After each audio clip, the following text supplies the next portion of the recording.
Olá, tudo bem? Meu nome é Alexandre e no episódio de hoje a gente vai trabalhar com um assunto, digamos assim, um pouco mais de literatura comparada, né?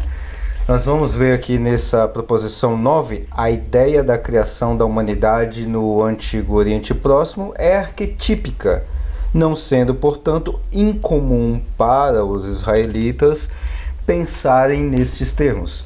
E o que a gente vai ver justamente hoje vai ser um pouco dessa ideia da criação da humanidade de acordo com os outros textos do Antigo Oriente Próximo, tá certo?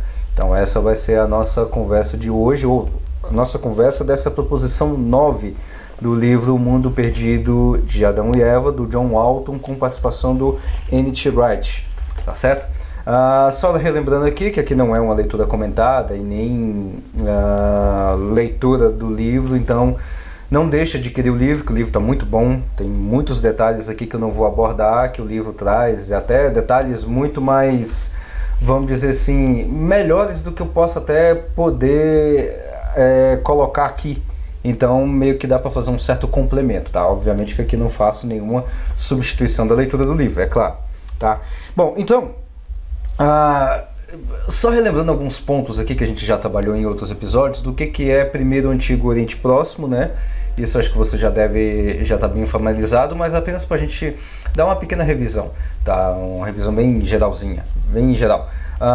Antigo Oriente Próximo, então, são aqueles povos que estão ao redor de Israel, sumérios, acadianos, mesopotâmios, egípcios e tudo mais, tá? E um outro detalhe que é bom chamar a atenção, inclusive eu vou deixar até um livro de recomendação aqui na descrição, que se chama o livro Os Outros, eu esqueci o subtítulo, Os Outros da Bíblia, mas esqueci o subtítulo do livro, tá? Do Daniel Heinck, tá? É um livro excelente, tá? Que vai falar sobre a questão quem são os outros povos que estão ao redor de Israel e principalmente a formação da característica, uma formação de nação do próprio povo de Israel. É claro que aqui a gente está falando de Israel, israelitas, judeus, mas por força de linguagem. Lá nesse livro, por exemplo, Os Outros da Bíblia, e tem um outro livro que ele lançou, se não me engano, acho que foi esse ano também, do Daniel Heinck, Aqueles da Bíblia, tá? Vai estar aqui na descrição do episódio também. Então, são dois livros fininhos, uma maravilha de ler, tem muito conteúdo ali bom e complementar para você entender como é que são os povos ao redor de Israel, ou seja, do AOP, Antigo Oriente Próximo, e também como é que é a formação cultural, como é que é, o que é que nós chamamos de Israel, israelitas, judeus e tudo mais. Tem uma discussão muito grande, tem muitos detalhes com relação a isso. Então, o que é uma identidade nacional israelita, como é que é isso. Você vai encontrar essa discussão nesses dois livros, Os Outros da Bíblia e Aqueles da Bíblia, do Daniel Heinck, tá? Aqui, só para arredondar as nossas contas e ficar mais fácil de entender, eu e o Alto tá chamando todo mundo de israelita. Então, apenas para facilitar, israelita, Israel, judeu, mas é uma generalização que a gente está fazendo, tá? Em estrito senso, a coisa não é tão simplista assim, tá? Mas só para a gente poder entender. Bom, então, o que a gente já viu até agora, que o Alto vai abrir justamente essa discussão na página 77, que é da proposição 9, o primeiro detalhe é que a humanidade, como a gente já viu até agora, a criação da humanidade e tudo mais, é sempre numa questão arquetípica, sempre um arquétipo. E ali a gente tem as figuras de Adão e Eva, ou de alguma coisa que nós chamamos de Adão e Eva, não necessariamente duas pessoas chamadas Adão e Eva, tá? Lembrando, como acho que no outro episódio eu já tinha mencionado isso, o Alto, sim, ele defende que Adão e Eva é um casal real, histórico e tudo mais, mas não é necessário ter um casal real histórico, não é necessário. Pode ter? Pode. Não pode ter? Também não pode, não tem problema, não vai fazer diferença, tá? Então não me importa muito essa questão da historicidade de um casal, tá certo? Então, mas a questão arquetípica, sim, toda a narrativa ali é uma narrativa arquetípica, tá? Então a humanidade, como é relatado em Gênesis capítulo 1, ali no finalzinho do capítulo 1 e no capítulo 2, é uma narrativa sobre origem arquetípica, sobre origem de funções. E, é claro, não é origem material.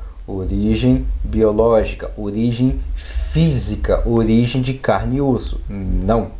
Próprio texto, sem entrar em questões científicas, tá? Inclusive eu deixo aqui sempre, não sei se você tem observado na descrição do episódio, tanto no YouTube quanto no podcast, que tem um livro que eu deixo lá que você pode ler em português, um livro chamado Evolução, do Mark Ridley, que vai falar justamente sobre essa questão biológica, tá? Então ali a questão científica e tudo mais. Apenas como complemento, tá certo?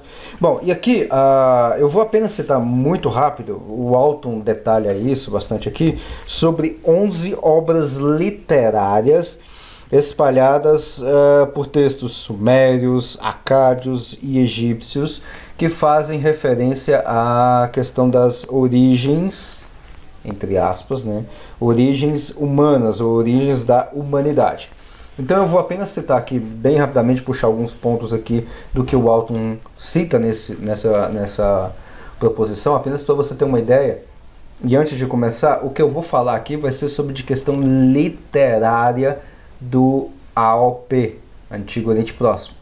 Não é narrativa bíblica. E lembrando aquilo que acho que eu já comentei bastante aqui, não há cópia do texto bíblico dessas literaturas. E vice-versa. Ninguém copiou de ninguém, tá? Ninguém influenciou ninguém. Inclusive, dentro dessas próprias obras aqui, você vai ver que não tem essa influência toda, tipo, quase que copiando, plágio. Não, isso não existe, tá certo? Começando então pelos sumérios, a gente tem o Canto da Enxada, tá? É uma obra que vai falar sobre Enlil. Bom, como você sabe, eu não sei falar acadiano, sumério, egípcio, hebraico, não sei falar absolutamente nada disso, tá? Eu sei falar um pouquinho de português e arranho alguma coisa de inglês e espanhol, só, tá? Então, aqui, o que está escrito aqui vai ser numa leitura, o que eu li aqui para você, se você estiver apenas ouvindo, é o que está escrito aqui no texto. Depois você pode pegar o livro e ver a transliteração, tudinho direitinho, tudo certinho, tá? Então não confia só na minha dicção, que não é perfeita. Bom, então essa obra é uma obra de Enlil, que vai falar sobre a enxada e o molde de tijolos, e onde as pessoas brotam da terra. Olha só que interessante, eu acho que eu já vi isso em algum lugar. Onde é que pessoas brotam da terra? E isso é uma narrativa suméria. Mas também tem uma narrativa bastante semelhante de pessoas emergindo da terra. Onde? Texto bíblico. O texto bíblico diz que Deus criou o homem, ou formou o homem do pó da terra. Então, pó, emergir da terra, tem mais ou menos uma ideia por ali. Tá? Então, aí tem uma citação bastante rápida. Vai ter muitas citações aqui, tá? Porque como são obras literárias e como são algumas coisas que o Walton faz, eu tenho que, vamos dizer assim, não tem como eu escapar de fazer algumas poucas leituras aqui apenas de citação, tá certo? Então na página 78 o Walton vai colocar, entre aspas, né, que é tirado desse O Canto da Enxada, Enlil com a enxada colocou o primeiro modelo da humanidade no molde de tijolos. Então, de acordo com esse modelo, o seu povo começou a romper o solo em direção a Enlil. Tá? E esse Enlil aqui é o que dá a ideia, parece que é uma espécie de deus ou algum tipo de divindade. Tá? E aqui é claro que não tem, dentro desse O Canto da Enxada, não tem o barro, mas tem o pó. Tem o pó da terra, tem a própria terra em si. Lembra daquela discussão que eu falei do pó e do barro no outro episódio? Aqui entra bastante, tá? Tem um outro documento sumério, que é o Hino a Engura, tá? Que vai dizer que os seres humanos romperam a superfície da terra como plantas. Assim, dadas as devidas proporções, bem semelhante ao texto bíblico, tá? Tem um outro documento chamado Enki-Nimar, que vai dizer que as pessoas foram criadas ou foram formadas do barro, não do pó, do barro, num processo ou numa ideia arquetípica, tá? Namo tem a ideia e mistura o sangue de Enki, que são os dois deuses dessa história, com o barro no topo de Abzu. a casa das águas cósmicas subterrâneas, o reino de Enki. Tá? Então, as deusas recém-nascidas empurram para fora peças de barro que formem pessoas, que recebam o trabalho dos deuses como seu destino. Então essa é uma narrativa que vai falar sobre a criação da humanidade, do barro, com função de fazer trabalho para os deuses. Então aí já dá para ter uma certa, vamos dizer assim, terreno comum, cultural, de entendimento, como é que é a origem da humanidade no sentido arquetípico, e não no sentido biológico, físico, que é claro, a gente está falando de Sumério. Sumério tinha a menor noção de física e biologia. Tá? Tem um outro documento chamado de Car 4, K-A-R, número 4. Tá? E aqui as pessoas são criadas a partir do sangue de alguns deuses assassinados para fazerem o trabalho das divindades. Tá? E os homens brotam justamente da terra como um efeito ou como função arquetípica. Tá certo? E aqui o ingrediente principal aqui, ou a ideia principal aqui é uma ideia arquetípica. Os sumérios, quando liam esse texto de Car 4, eles não tinham uma ideia de origem material, e sim de origem arquetípica. Esse é o pequeno, grande, gigantesco detalhe. Tá? A fundação de Eridu, tá? Tem um outro documento sumério que vai falar que Marduk cria a semente da humanidade com o auxílio de Aruru, e nenhum ingrediente é mencionado, não é pó, não é barro, nem nada, mas também tem a mesma ideia no sentido arquetípico, a mesma ideia de função para a humanidade. Vamos agora para os acadianos, ou para os acádios, né, para a região da Acádia. E aí tem vários documentos, talvez um dos mais conhecidos, pelo menos é o que eu mais ouço falar, um dos que eu mais ouço falar, é o Épico de Atrahasis, tá? Que é um documento que tem um detalhe, a gente tem bastante documento, tem vários achados arqueológicos. Só lembrando, que documentos são esses, tá? Talvez você não tenha noção do que eu estou falando. São documentos muito antigos, escritas em cuneiforme, ou variantes dela, em tabuinhas de argila. Você pega o barro, faz a escrita em cuneiforme, e esse negócio fica um pedacinho como se fosse um pedacinho de argila queimada, uma forminha e tudo mais, com escrita cuneiforme. Os documentos que eu estou falando são isso. É tudo isso. E aí a gente foi encontrando, e ainda está sendo encontrado ainda, inclusive agora mais recentemente, se não me engano, em 2019 foi encontrado mais documentos em escrita cuneiforme ali na região da Síria. Tá? Então são documentos que são encontrados e a gente meio que classifica, vai lendo e tudo mais. Tá? É esse tipo de documento que eu estou citando aqui. E eles são antigos porque é escrita cuneiforme. E aí muitos desses documentos são datados de século 17, 18, 22 antes de Cristo. Tem documentos que é um pouquinho depois de Moisés, um pouco antes de Moisés, bem antes de Moisés, muito tempo antes de Moisés. Muito tempo quanto? 400 anos antes de Moisés, por exemplo. Tá? Só para você ter uma ideia disso.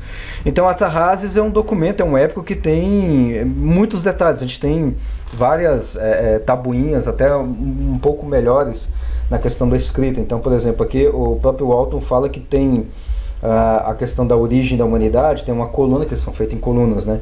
Tem a coluna 1 e tem 150 linhas. Rapaz, 150 linhas de escrita cuneiforme só falando sobre origem da humanidade. Fora o restante do que é falado na narrativa de Atrahasis. É um documento assim, e não é todos esses documentos, infelizmente, não são completos, né? Porque como são de argila, então se quebraram, se perdeu muita coisa durante esse tempo, tá? E são muito antigos também, mas mesmo assim a gente já consegue ter bastante coisa para poder estudar. A gente tem bastante coisa, tá? E aí no caso do épico de Atrahasis, né, a gente tem que a característica mais importante dessa criação da humanidade em Atrahasis é que as pessoas são criadas por uma combinação entre o sangue da deidade chefe da rebelião e o barro que foi cuspido sobre os deuses. Mami, ajudada por Enki, cria 7 pares humanos que amadurecem e começam a se reproduzir. Veja que eu já vou chamar a sua atenção, a gente não vai trabalhar com isso, mas eu vou chamar a tua atenção para alguns detalhes, que é a questão de números. Número 7, número 40, número 3, número 10. Não é numerologia, tá? Não é adivinhação, essas baboseiras. Não tem nada a ver com isso. Tem a ver com a questão simbólica, tá? Os números eles são utilizados, inclusive por Israel e no texto bíblico também, com algo mais do tipo simbólico, não do tipo adivinhação, essas bobagens todas, não, questão simbólica, tá? E não literal, não é literal, mas isso é uma outra discussão que a gente pode conversar depois.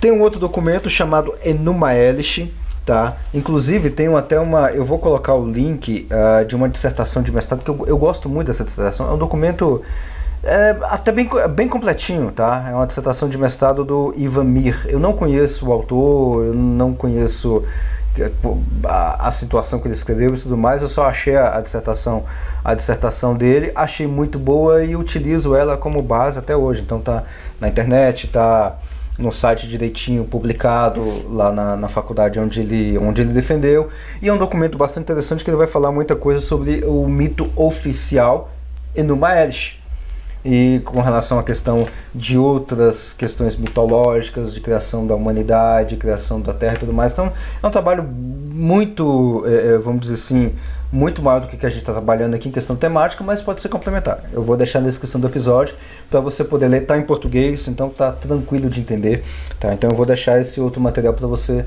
como complemento também. Enuma Elish, então, ele tem uma ideia, de uma forma geral, que Ea, que é um dos deuses, conduz a visão de Marduk, outro deus, utilizando o sangue de Kingu, outro deus, no processo. Não há, entretanto, menção ao barro, ou seja, a questão da criação da humanidade dentro de Enuma Elish, tá?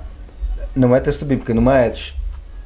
Um outro que nós temos é um outro texto chamado Relato da Criação Neobabilônico.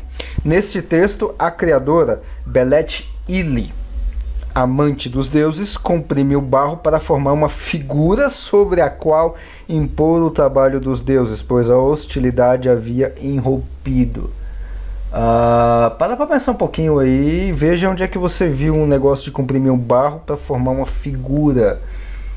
Inclusive tem muitos irmãos que olham o texto de Gênesis capítulo 2 e conseguem ver na narrativa um boneco de barro, ou seja, você comprime o barro para formar um boneco ali.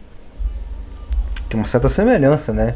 Mesmo a interpretação que não tem no texto, mas tem uma certa semelhança. É um outro texto dos Acádios, tá? E aí, bom, como eu estou falando aqui, o Alton ele vai detalhar muito mais questões aqui. Ele vai colocar até alguns pedaços do trecho desse relato da criação neobabilônico, que eu não vou ler aqui, então eu deixo para você como complemento, mas fechando aqui os sumérios e os acádios, onde falam sobre a questão da criação da humanidade, é sempre na ideia arquetípica, nunca é na ideia material. Não existe criação material para os sumérios e para os acádios, não tem. É sempre num sentido simbólico, mitológico, no sentido arquetípico. Tá certo? Tá claro até aí? Bom, um outro povo do Antigo Oriente Próximo que tem bastante documento também é o da terra do Egito, os egípcios, tá? A gente tem, por exemplo, textos do Caixão, uma escrita, tem a classificação dela, escrita 80, tá? Onde que tem um breve relato na criação da humanidade nesse documento, ou nesses documentos, onde o fôlego é colocado nas gargantas dos seres humanos, juntamente com todas as outras criaturas. Agora, para pensar um pouquinho aí, coisa de 2 segundinhos aí. Egípcios, o fôlego é soprado na garganta dos seres humanos, e do resto dos animais, tá bom. Onde mais que tem isso? Se você pegar em Gênesis capítulo 2, tem o que escrito lá? Deixa eu pegar aqui para você. Se você estiver dirigindo, continua dirigindo, pode deixar que eu pego o texto aqui para você.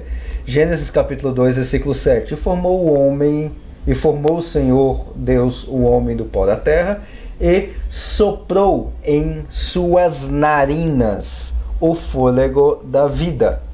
E o homem foi feito alma vivente. Aqui é claro, narinas, quando a gente fala de narinas, de texto bíblico, a gente está falando só desses dois buracos por onde entra o ar, né? Ele está falando aqui, é claro que eles não tinham uma noção anatômica aqui de como é que o ar entraria aqui, então você tem outros músculos aqui, tem uma divisão, aí a parte gasosa vai entrar para um outro cano, vamos dizer assim, vai descer para os pulmões, onde você tem os brônquios, os alvéolos e tudo mais, vai fazer trocas gasosas, aí o outro cano que não é ligado às narinas, mas é ligado à garganta, onde vai entrar alimento sólido e vai para um outro encanamento que vai descer lá, que desce pelo esôfago, estômago. Não tem nada disso. A ideia de narina que tem aqui no verso 7 é toda essa parte onde se respira. Tanto que se você apertar a garganta aqui, e as pessoas tinham noção prática disso, se você apertar a garganta, ele vai... tem uma hora que vai perder o fôlego, porque você está apertando a garganta. Então, narinas aqui tem esse sentido, todo esse encanamento anatômico que nós temos biológicos aqui. Mas está dizendo aqui que o fôlego é colocado nas gargantas dos seres humanos. Mas não é o texto bíblico que está falando isso. É um texto egípcio. Olha só que interessante. Tem outro documento também, Textos do Caixão, escritas 11:30, que vai dizer que as pessoas têm origem nas lágrimas do Deus Criador. Tá? E tem um outro documento chamado Instrução de Merikari. Eu não sei se a pronúncia é essa, eu estou pronunciando como está escrito, tá? Merikari com K. E aí eu vou ler um trechinho que é muito interessante desse documento, só para você ter uma ideia. É um texto egípcio, tá? Não tem nada a ver com o texto egípcio. E vai dizer o seguinte nesse texto: ele provém às pessoas o gado de Deus, pois fez os céus e a terra para o seu agrado. Ele repeliu a ganância das águas. Ele fez os ventos para que suas narinas pudessem respirar, pois eles são a imagem daquele que veio de sua carne. Ele brilha nos céus para seu agrado. Ele fez as vegetações, o pequeno gado e os peixes para lhe nutrir. Ele matou seus inimigos e destruiu seus próprios filhos, pois planejaram fazer uma rebelião. Ele fez a luz do dia para o seu agrado e navega para vê-los. Ele erigiu um santuário atrás deles e, quando eles choram, ele ouve. Ele os fez governantes mesmo a partir do ovo, um elevador para levantar a carga das costas do homem fraco. Ele fez para eles mágica para serem armas, a fim de que possam se opor ao que ocorrer. Olha, se tivesse que trocar algumas palavras aqui e eu não te falasse absolutamente nada, dá para tirar isso do texto bíblico, viu? Mas não, isso aqui é um texto egípcio. Depois você volta e ouve novamente, ou pega no texto aqui do John Walton, na página 80 e 81, só para você ver um pouquinho dessa Instrução de Merikari. É uma literatura sapiencial que vai falar sobre a questão da origem da humanidade e o papel e a função do ser humano dentro da criação. Egípcio, tá? Tem outros, e aqui tem uma série de outros documentos, mas tem um outro aqui que eu queria destacar, que vai falar sobre pessoas sendo formadas por Khnum em uma roda de oleiro. Igual que tem aquelas rodas onde você coloca o barro, a argila, né, e vai moldando para formar um vaso, alguma coisa. Isso é roda de oleiro, tá? Não sei se você conhece, mas no interior do Goiás tem bastante isso. Eu cheguei já a ver as pessoas fazendo isso. É bem interessante. E lá, nesses documentos egípcios ainda, vai ter um negócio interessante. É importante reconhecer que é a imagem do rei que está na roda do oleiro, e essa formação está mais direcionada ao seu papel como rei do que à sua existência como ser humano. Em outras palavras, isso não se relaciona às suas origens materiais, tanto quanto se relaciona à sua função. Em outras palavras, tem outros documentos egípcios, como esse, as pessoas sendo formadas por Khnum, numa roda de oleiro, tem a ideia da criação de um representante da humanidade. O Deus está criando um representante da humanidade, um rei, e é onde tem uma função, tem um destaque de representatividade das pessoas perante esse rei, porque é o rei que estava criando essas pessoas. Acho que eu já vi esse filme em algum lugar. No texto bíblico. Tem uma certa conexão. Tá? Novamente, não tem ninguém copiou de ninguém. Moisés não copiou de ninguém e egípcio não copiou de Moisés também. Tá? Não tem nada a ver uma coisa com a outra. Tá? Por último, na página 82, dentro dessas narrativas aqui, o Walter ele vai dizer o seguinte: como pode ser observado dos exemplos acima, pouca semelhança existe entre os relatos egípcios e os mesopotâmicos, com exceção de que o barro, como o ingrediente original, é mencionado em texto de ambas as culturas. Então, assim, tem muita diferença, que é isso que o Walter está colocando, tem muita diferença na narrativa. Tá, os deuses são diferentes, a forma, a função e tudo mais. É claro, são narrativas diferentes, mas parece que tem um certo ideal, uma forma de pensar, talvez seja melhor, conectando os povos do Antigo Oriente Próximo, e aí, palavras minhas e não do Alton, com o texto bíblico. Tem uma certa conexão, uma forma de pensar. Tá? Funções humanas. O Alton ele vai destacar aqui nesses textos, então ele está fazendo uma espécie de análise desses textos, que tem 3 aspectos maiores com relação à questão do papel e da função da humanidade, que são tirados desses textos. Não é do texto bíblico. Quais são esses aspectos, 3 aspectos? Primeiro, tomar para si a labuta dos deuses, ou seja, o trabalho que os deuses têm que fazer, criou o ser humano para fazer o trabalho para eles. Segundo, servir aos deuses por meio da performance de rituais e do serviço às deidades nos templos. Lembra o que a gente já comentou um pouquinho atrás aí sobre a questão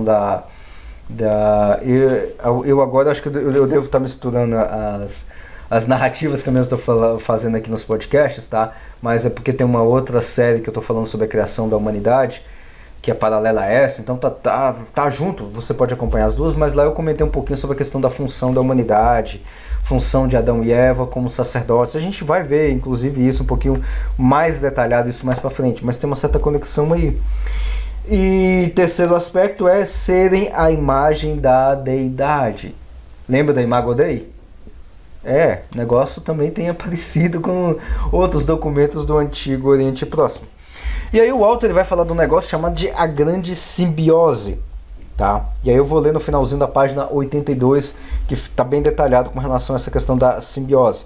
O fundamento da religião na Mesopotâmia é que a humanidade foi criada para servir aos deuses, provendo suas necessidades por alimentos, ou seja, em termos de sacrifício, moradia, em termos de templos, vestimenta. Lembra lá, depois da queda do homem, que Deus proveu vestimenta para Adão e Eva, matou um animal e fez uma roupa para ele? Olha só que interessante, né? E geralmente oferecendo adoração e privacidade para que estes deuses pudessem fazer o trabalho de gerenciar o cosmos. Lembra lá da questão da criação, no 7º dia da criação, que Deus descansou? Mas descansou para quê?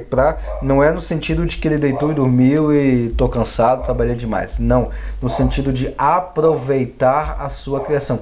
Tem uma outra série aqui também, no YouTube não, no podcast, que é sobre a criação do mundo, tá? E lá no penúltimo ou no último episódio eu falei justamente sobre a criação no 7º dia. Tá, e lá eu detalhei sobre isso, então você pode encontrar lá e pode ouvir, tá bem detalhado, curtinho, coisa de 15 minutos, tá? E eu falei o que é o 7º dia da criação, que é no sentido de, quando Deus descansa, no sentido de usufruir a sua criação. E aqui também, nessa mesma série que a gente está trabalhando, se você estiver acompanhando, você já deve lembrar disso, que quando a gente falou dos dias da criação, tem um 7º dia também. Aqui nesse livro O Mundo Perdido de Adão e Eva também eu mencionei sobre isso. É porque é bastante conteúdo e eu acabo misturando esses vários conteúdos, mas estão todos aqui disponíveis para você, tá? Então eu não sei muito bem aonde é que eu falei tal detalhe e tudo, mas no podcast tá tudo completinho para você aqui, tá tudo disponível. E aqui no YouTube, se você estiver assistindo no YouTube só tem essa série que eu estou fazendo, O Mundo Perdido de Adão e Eva. Tem outras palestras mais que eu faço espalhado, mas vai lá no podcast, porque lá no podcast está bem detalhado. E eu estou falando bastante dessas séries sobre criação criação do mundo, ou seja, criação de tudo. Podcast curtinho de 15 minutos. Criação do homem, que também está rolando, podcast curtinho de 15 minutos. E o que a gente está fazendo agora, que é onde você está ouvindo. Tá certo? O outro lado da simbiose é que os deuses protegerão seu investimento por meio da proteção a seus adoradores e do sustento a eles. Os humanos, assim, encontram dignidade no papel que tem nessa simbiose de auxiliar os deuses, por meio de seus rituais, a gerenciar o cosmos. Porque para que Deus colocou o homem na Terra mesmo? Se você olhar lá no texto de Gênesis capítulo 1, lá no finalzinho, no versículo 20, deixa eu só pegar aqui, versículo 28, e dominai sobre os peixes do mar, e sobre as aves do céu, e sobre todo animal que se move sobre a terra. Ou seja, o homem tem a função dentro da criação de cuidar da criação. Exatamente como está nessa questão da grande simbiose que o Walton está falando. Tem um outro detalhe aqui que o Walton vai trabalhar, que é a tradicional Imago Dei, ou a imagem de Deus, que é falado bastante em Gênesis capítulo 2 e um pouco mais em Gênesis capítulo 3. E aí tem uma frase do Walton que, assim, talvez você nunca prestou atenção nisso, mas presta atenção nessa frase que eu vou ler para você. A imagem de Deus não é mencionada em Gênesis 2 e 3. E, portanto, não é aplicada diretamente a Adão e Eva. Eita, agora soou uma heresia das boas. Não. Onde é que é falado sobre Imago Dei? Gênesis capítulo 1, versículo 26. E disse Deus, façamos o homem à nossa imagem, conforme a nossa semelhança. Aí não tem o nome do Adão e Eva. E criou Deus, versículo 27, o homem à sua imagem, a imagem de Deus o criou, homem e mulher os criou. Mas não é Adão e Eva? Não. O texto não dá a entender que seja Adão e Eva de uma forma literal. Não dá. Isso, inclusive, a gente comentou no episódio passado, e há uns 2 episódios anteriores a gente falou sobre a questão do termo Adão. Então, não.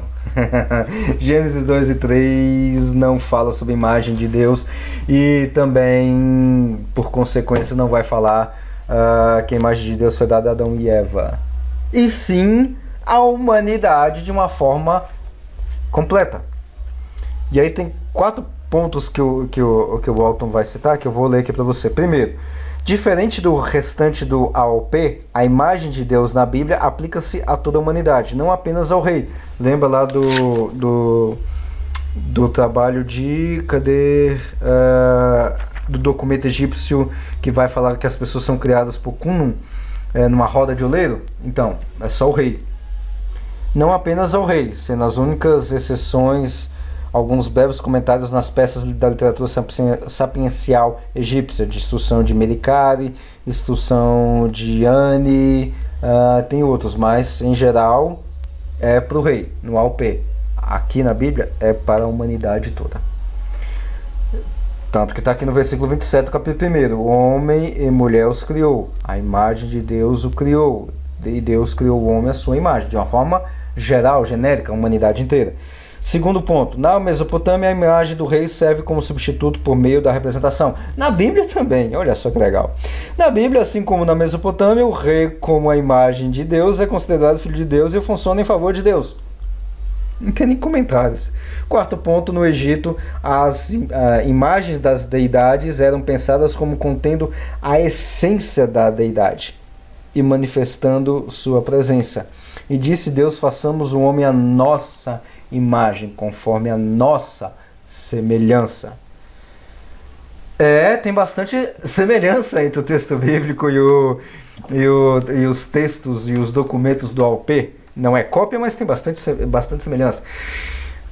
Bom, indo já para os finalmente, o Walton ele vai comentar que é o seguinte, que os dois papéis com relação à questão da concepção da humanidade são, primeiro, o papel da humanidade em relação ao seu lugar ou posto no cosmos, e segundo, o papel da humanidade em relação às suas funções no cosmos, sempre numa questão de arquetípico, ou seja, tem um arquétipo, uma representação federal, alguém que vai fazer esse tipo de representação federal. Tá? E aqui tem na página 84 a variedade de funções é evidente em textos, nesses e em outros textos, que tem outros textos que o Walton cita, mas ele nem chega a comentar.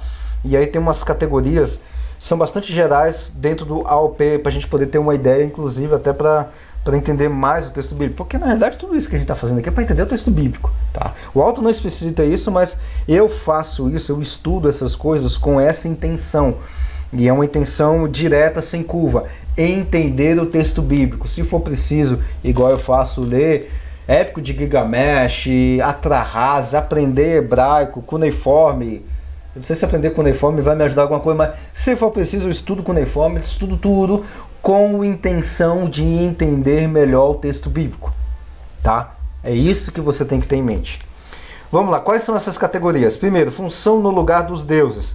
Trabalho braçal tem apenas na Mesopotâmia, mas também nós temos um pouco no texto bíblico, do homem lavrar a terra.